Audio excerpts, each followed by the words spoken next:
नमस्कार दोस्तों। आज बहुत दिनों बाद मैं अपना वीडियो लेकर के आया हूँ और यह वीडियो है दोस्तों पितृपक्ष पर। जैसा आप सबको पता है पितृपक्ष चल रहा है। पितृपक्ष बहुत ही पुण्यशाली और आपको अगुणित फल देने वाला पक्ष होता है। ये 15 दिनों का होता है, आप सभी को पता है। और इससे मानने वालों की संख्या दिन पर दिन कम होती जा रही है।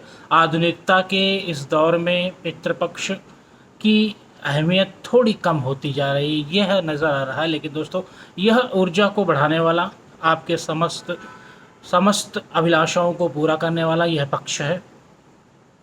इस पक्ष में क्या करना चाहिए, कैसे करना चाहिए, जिनके पूर्वज नहीं हैं और जिनके आपके पितृ नहीं है, उनकी सद्गति के लिए अपने, और जब उनकी सद्गति होती है और जब उनको लाभ होता है तो वह लाभ हमको असंख्य रूप से वापस आकर मिलता है।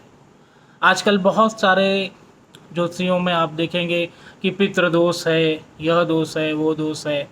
तो पितृदोष सबसे बड़ा दोष माना गया है। पितृदोष के लक्षण मैं आपको बता दूं कि अगर मान लीजिए कोई आपको समझ में ना आ रहा हो कि मेरे ऊपर, मेरे परिवार में, मेरे किसी रिश्तेदार में यह पितृ का दोष है, ये कैसे जानूं। दोस्तों, पितृदोष के 3 लक्षण हैं। सबसे पहला लक्षण यह है कि वह व्यक्ति बिना किसी बात के भी नख को चबाता हुआ आपको दिख जाएगा। नख को चबाता हुआ व्यक्ति पितृदोष से पीड़ित है, उसका परिवार पितृदोष से पीड़ित है। दूसरा सबसे बड़ा इसका जो आपका एक सूचक होता है वह व्यक्ति बार बार अपने पैर हिलाते हुए आपको दिख जाएगा। तीसरा, वह व्यक्ति कहीं ना कहीं से जननेंद्रिय में बार बार अपना हाथ डालते हुए या उसको कहीं ना कहीं संघर्षित करते हुए दिख जाएगा। तो इस प्रकार के लक्षण यदि किसी में दिखे तो ये जान लीजिए कि उसका पितृदोष होगा। पितृदोष से बहुत सारे नुकसान होते हैं दोस्तों। कोई ना कोई आपके घर में, परिवार में बड़ा पूर्वज बीमार आपको मिलेगा। अगर आपके घर में आपके जो भी आपके शिष्ट हैं, जो भी ज्येष्ठ हैं, वह अगर बीमार रहते हैं, बार बार समस्याएं आती हैं, काम बनते बनते बिगड़ जाते हैं, तो भी आप समझ सकते हैं कि आपके घर में पितृदोष है।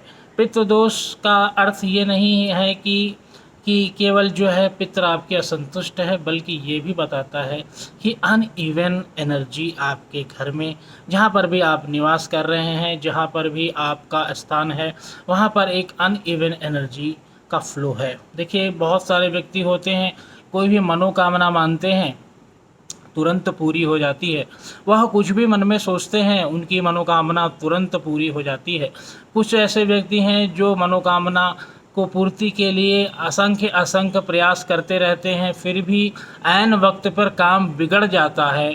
इसको भी पितृदोष की श्रेणी में ही माना जाता है। तो इस दोष के निवारण हेतु पितृपक्ष को अच्छे से मनाएं, अच्छे से उसका पालन करें। जो नियम बताए गए हों उनका पालन करें। शास्त्रों में बहुत सारे नियम हैं, मैं उन नियमों पर जाना नहीं चाहता हूं, लेकिन मैं आपको इसके लिए एक निवारण बता रहा हूं, एक उपाय बता रहा हूं जो बहुत ही सरल है। अब सिर्फ 3 दिन ही बचे हैं, 4 दिन ही बचे हैं इस पितृपक्ष में। आज का दिन भी तो बीत ही गया है। तो इस पितृपक्ष में आप एक काम करें, सुबह उठ करके स्नान आदि से निवृत्त होकर के और उसके बाद से यज्ञोपवीत को धारण करें। यज्ञोपवीत को धारण करके सूर्य के समक्ष उपस्थित हों।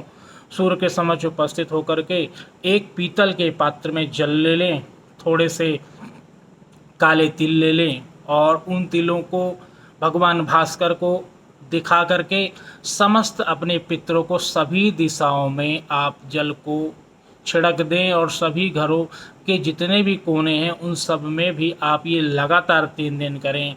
पितृ दोष में बहुत शांति मिलेगी। बहुत ही अच्छा उपाय है और ये बिना पैसे का उपाय है, इसमें कोई भी चीज़ नहीं है।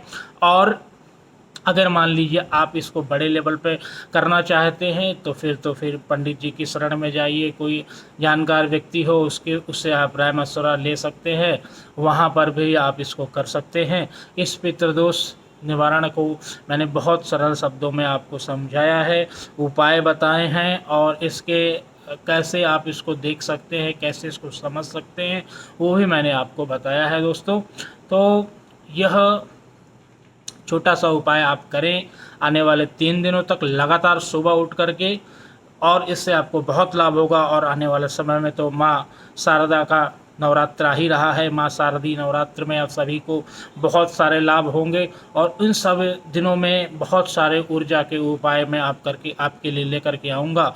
इसको ज़रूर आपको करें और इससे बहुत सारे लाभ होंगे। यदि बहुत सारे उत्सुक व्यक्ति हैं और बहुत सारा लाभ चाहते हैं तो एक छोटा सा उपाय और कर सकते हैं, वह यह करें कि कमलगट्टे की माला ले लें। कमलगट्टे की माला 108 गुड़िया की हो, ऐसी माला आप लें। सुबह सुबह ना टाइम नोट कर लीजिए, 6:45 से 7:15 के मध्य आपको यह उपाय करना होगा, तो ही इसका लाभ मिलेगा। स्नान आदि कर करके निवृत्त हो जाएं, अच्छे स्थान पर, जहाँ भी साफ सुथरे स्थान पर बैठें। मैं ये नहीं कह रहा हूँ कि पूजा घर में ही बैठें, लेकिन जहाँ भी स्थान पर बैठे हो साफ सुथरा स्थान हो। उत्तर मुखी नहीं बैठना है, दक्षिण मुखी बैठना है, इसमें यही खास बात है। दक्षिण मुखी बैठ करके जितने भी आपको पितृ याद हों, यानी आपके पिता यदि समाप्त हो गए हों या फिर उनकी आयु समाप्त हो गई हो, तो आपका पिता के नाम से शुरू करना है। पिता, फिर दादा, फिर उनके दादा, जिस लेवल तक आपको पता हो। उसके बाद से आपकी माता, माताजी के पिता, आपकी नानी, सभी का स्मरण करते हुए और हाथ जोड़ करके उन सब का आशीष मांगें कि आप सभी हमको एक प्रार्थना स्वरूप, वरदान स्वरूप अपना हमको आशीष दें। इस प्रकार की विधि भी बहुत ही अच्छी विधि है, इसका आप लाभ लें। धन्यवाद दोस्तों। अब अगला वीडियो हम नवरात्र में लेकर के आएंगे। सभी का दिन शुभ हो, बहुत ही सब मंगल कामना के साथ सभी के लिए बहुत बहुत आशीर्वाद पितृ आपके लिए। सभी पितृ सुखी हों, सभी पितृ जो है आपके मंगलमयकारी हों और आपको बहुत बहुत आशीष देने वाली हों। इसी मंगल कामना के साथ मैं अपना वीडियो अंत करता हूं। धन्यवाद दोस्तों।